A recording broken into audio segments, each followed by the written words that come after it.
I wanted to kind of go over a couple things here in this next video, and then I will be posting another one after this video that's going to go over the introduction and chapter 1 of your textbook as a refresher. Using a new camera here, so I got to get used to it. They Say, I Say with Readings, 4th edition. So one thing I wanted to point out before I get into this video too much further is that when I'm giving you these videos and I'm showing you the way around the kind of that housekeeping / course navigation stuff, I'm showing you the web version of this. The app looks very different from this. So if you're using an app, you're kind of going to have to figure this stuff out on your own, because there's no way for me to have access.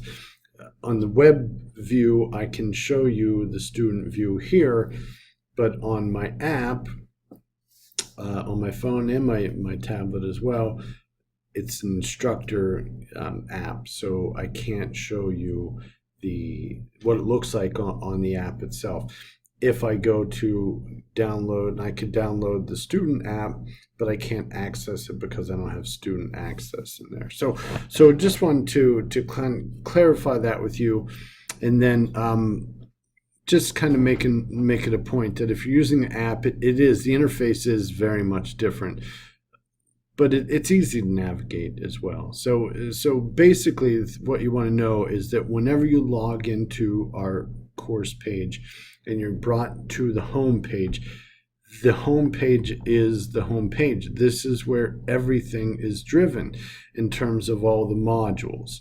So each of these areas here that's expandable is a module. So the Let's Start Here is a module.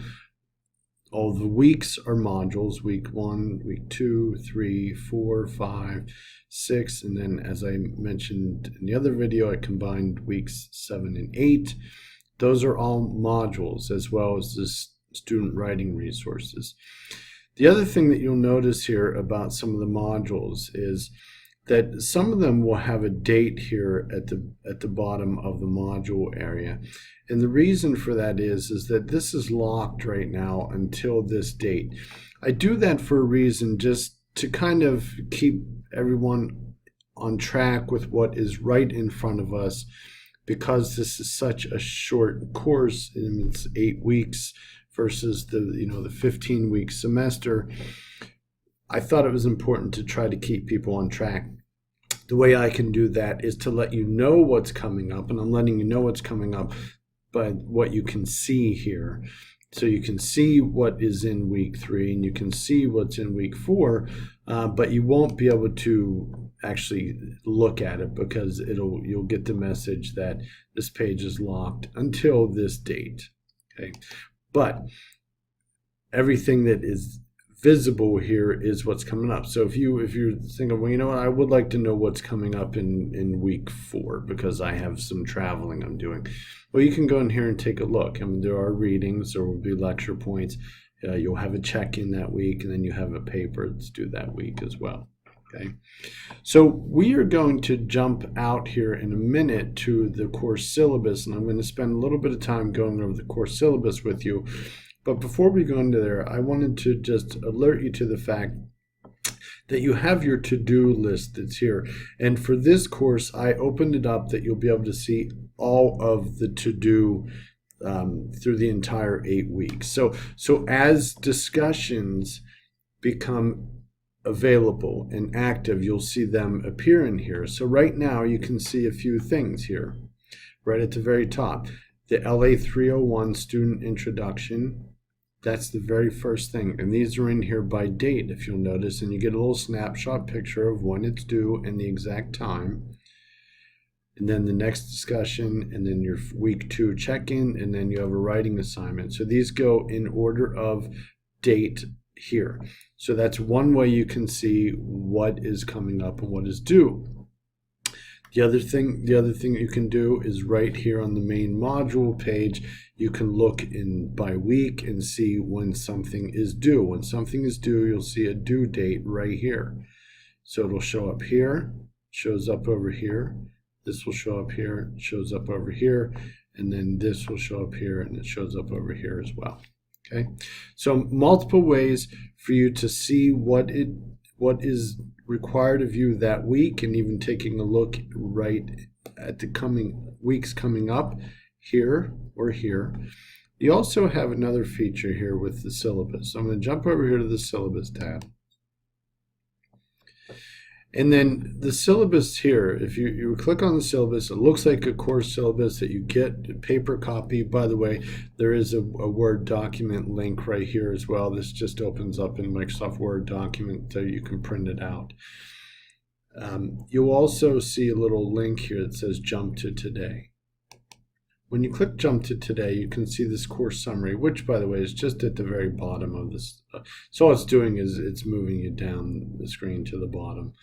And this course summary is in here. This course summary is another way for you to look and see what is due and when it's coming up due. Okay, I do want to caution you though, and this is the same with on that home page that I was showing, that little to-do list on the right hand side. You will not see discussions that have due dates that are in folders that are locked. Okay, so for instance, so for week, let me see here. So for week 3, there is, let me back up. So in weeks 1 and 2, which are open, they're open for everybody from the very beginning of the course until the end of the course. They'll stay open. But week 3 you can't access until near the end of week 2. Okay. So you'll be able to see, because the folders are open, the discussions that are in here. Again, the icon for the discussion is the little message bubbles here. There are 3 discussions showing. They're showing because they're in the first 2 weeks of the module folders that are actually open. There is a discussion in week 3 that is there, but you're not able to see it here because it is not open yet. Okay, you can still see the writing assignments. You can't see the discussions. I hid them from this view, but as you get into the second week, you'll be able to start seeing the things for the next week coming up. Okay, I'll get into some more of those details later. I just wanted to kind of re-emphasize that a bit for you. So I'm going to go back up here to the top of the page, go over the course syllabus. So as I was mentioning in the first video, there are a few things that you really should do within the first couple days of the course. And one of those, very important, is that you review the course syllabus early. One of the very first things that you should do. And again, I have it linked right in here, and it's right here. And real nice thing about this course syllabus is, again, that feature that I just showed you at the bottom, which is Jump to Today, which is the calendar of all the upcoming. Oh, and I wanted to mention one other thing as well. So I'll go back down to this. These are actual links. So you can click right to the discussions from here. You can click right to the writing assignment from here as well. And that'll just take you right directly to that page. There are multiple ways that you can get to the actual submission area for the discussions and the writing assignments. Okay. So the course syllabus is in here. Read it early within the first couple of days of the class and kind of go over and make sure that you're in the right course, that you have all the information that you need for the course in terms of what is required of you, how you'll be assessed and all that good stuff, all the contact information, my information, office hours. Office hours will be online by appointment, but like I mentioned in that first video, I will have office hours if people need it on campus, which is where I'm at now recording this. So I do have summer in-person office hours in Academic Hall Room 221. You can also call me, text me, email me. That information is here. Going down here, the catalog description, I want to read this to you briefly. The purpose of this class is to review and strengthen skills in critical reading and the conventions of academic writing and the formulation of a research question for juniors as they prepare for the senior capstone experience. Additionally, students will examine the Mercy values in the context of their discipline and formulate connections between their education and their vocation. And I'll add here real quickly to this that this idea of the works of the Sisters of Mercy, 4 Mercy values, incorporating those into at least one writing assignment, for sure, the 3rd writing assignment, but also incorporating them into the work of your service project. So I'll talk more about that in a few minutes. Okay, so I'm going to go down here and just kind of read over these course objectives a little bit. I'm not going to read through the entire syllabus here, but there are some items that I think are very important to cover. One of them being the catalog description, which I just read. The next being the objectives for the course. So Connections 3 is a reading and writing intensive course with 6 main objectives, which are to familiarize you with the capstone rubric, which I'll show you where that is in a minute, to strengthen argumentative writing skills, to review and strengthen information literacy and research skills, to prepare you for the formulation of a research question and the development and defense of a thesis, to familiarize you with the discipline-specific style requirements, which in that intro discussion post, I'm trying to get at this to find out early in the semester what style you should be using, so I can kind of help you hone in on that style a bit more so that you're very, very familiar with it when it comes time for you to write your capstone paper. Okay? And then finally, to encourage you to consider your vocation in the context of Mercy values and service. And again, I'm going to kind of guide you through, kind of gently forcing you to think about a couple things as you prepare for your service project. One is keeping in mind the Mercy values and how they relate to your service project. And the other one would be keeping in mind the Mercy values and how they relate to your profession. So the student learning outcomes are here. I'm not going to read through these verbatim. I do want to skip down here the information about the required textbook. As I mentioned, They Say, I Say, with the moves that matter most in academic writing, 4th edition with readings. That's very important, with readings. The ISBN is here.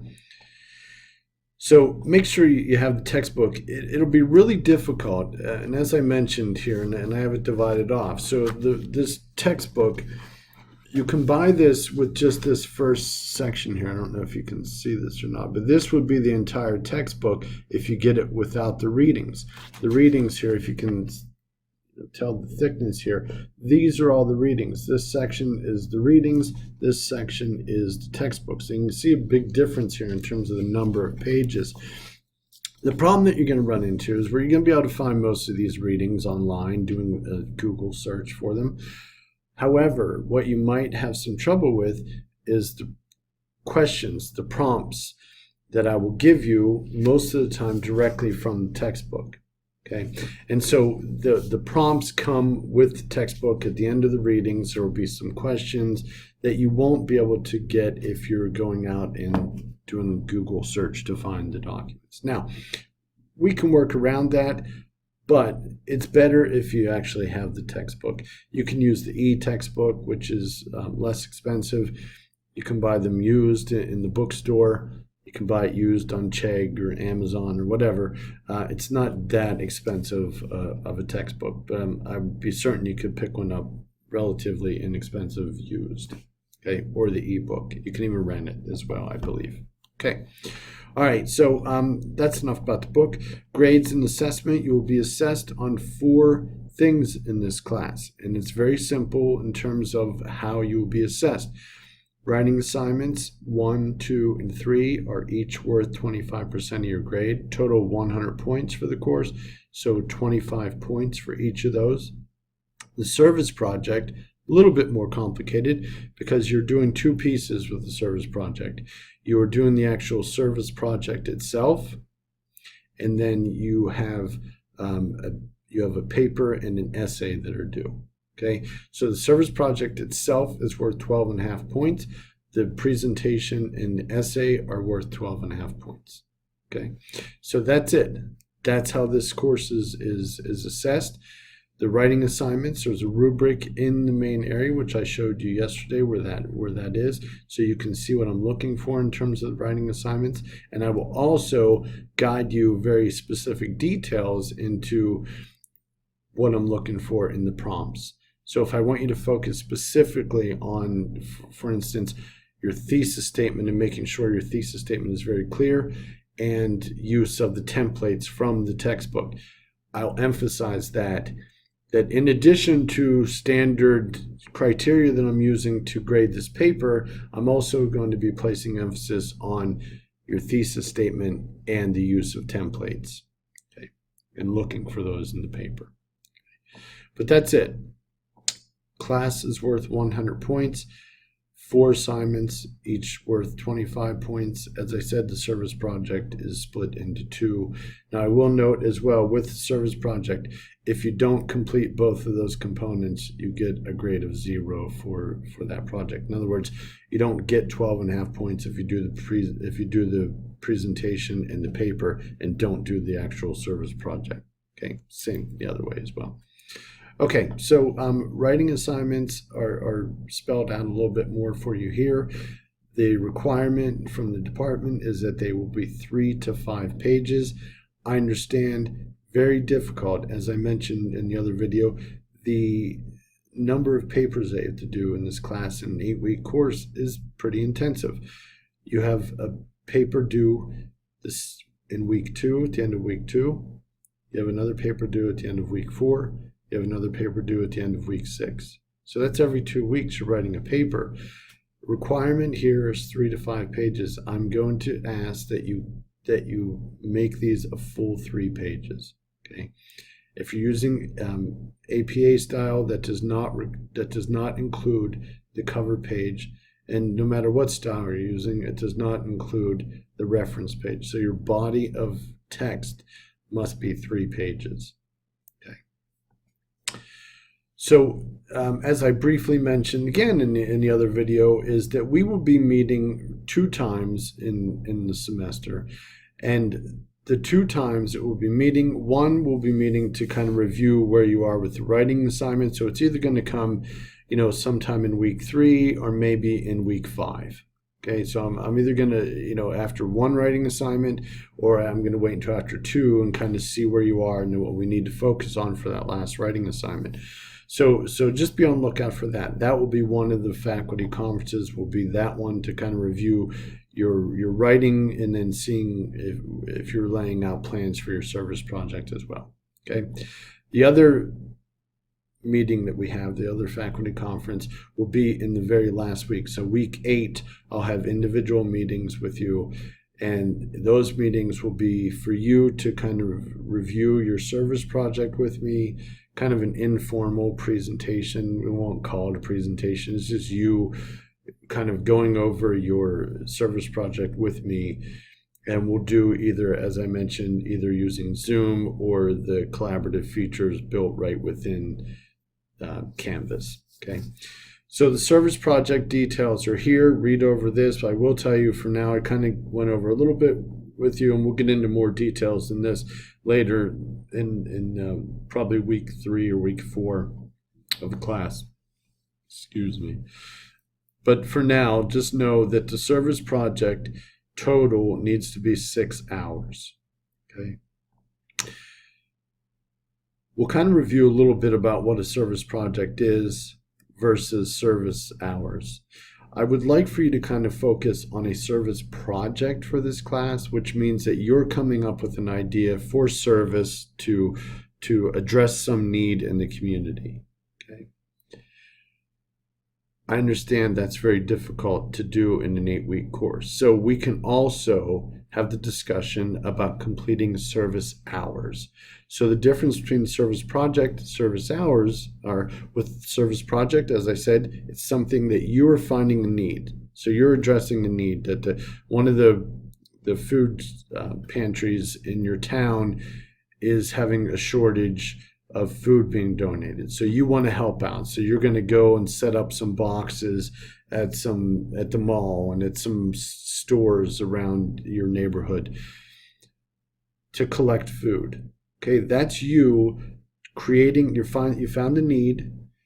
You're finding a way to address that need, and you're actually doing all the legwork to meet that need. That's your service project.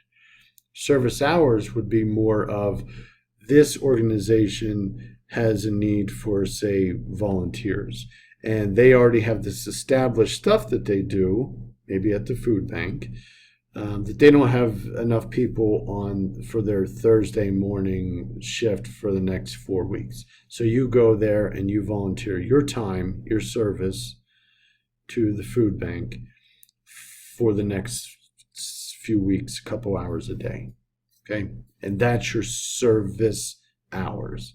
You're giving your time, your talent, your skills to address and help out an already existing project that's addressing its own separate need. Okay, difference there. It's not much of a difference, but it is a difference. Okay, so one of the things I'm going to ask you to do in probably week 3 or so is I'm going to ask you to tell me whether or not you are creating your own service project or whether you plan on just completing service hours, because I will accept either for the summer. Okay.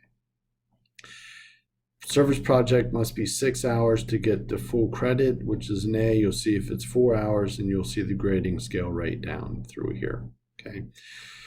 The other thing to keep in mind here is that with a service project, there's typically some kind of preparation time. And so you could, depending on the project, count up to half of the time, half of the 6-hour requirement on actually creating the project, making contacts, kind of doing that kind of legwork, which sometimes, again, depending on the project, can be very significant. I'll give you an example here. I had a group of students who did a biology kind of educational fun activity with some preschoolers on campus.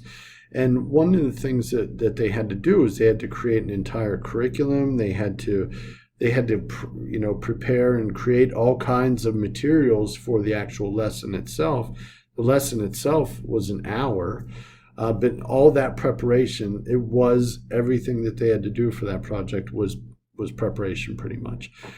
That is an extreme case where the majority of the work that they did to complete their service project was creating the materials, setting the schedule, getting there, all that other stuff. Okay, so again, typically if it's a service project, you can count time toward the 6 hours in the preparation of that project, with the understanding is that it takes time to create a project and to get it rolling and all that stuff. Okay. So here is a just kind of like a little weekly calendar schedule for, so you can look specifically on here to see what it is that's going on. Better Than 4, and I give you the page number. Charles Murray, are Too Many People Going to College. So 3 separate readings there from the book. The first one, chapter 1, is from the first part of the book, and the next 2, the Liz Addison and Charles Murray writings, are in the second part of the readings. Okay, which you can see here, the book is actually divided up, and this page, if you're able to see it or not, actually is readings. Okay. All right, so this is the schedule. You can look through this. I do the same thing for each week, exactly what that you'll have to do that week. So you can kind of plan ahead and say, well, this looks like a really busy week, and I should focus more time this week than last week. And that may be the case, although I try to evenly distribute out the time and the work requirements each week.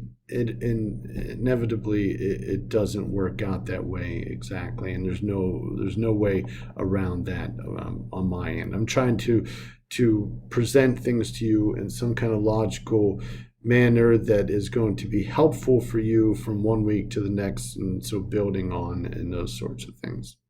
Okay, So that's it. That's the entire schedule there. Below that is some information you should read through about technology, about the college academic integrity statement. Read through this stuff. It's all very important. I'm not going to read it to you, though, just in the interest of time and boring you to tears. And then at the bottom here, again, is that kind of course summary that I showed you before. Okay. So that is the syllabus. I kind of went over a little bit more with the home tab. I'm going to end this thing now. I probably went a little bit too much longer than I thought I would. But anyways, that is this second video of the course. I'll be posting another one. And I'm going to put that next video right in this area here in week 1. This video is going to be housed in this Let's Start Here area with the first video probably right after it. Okay, that is it. Thank you for listening. Have a good day.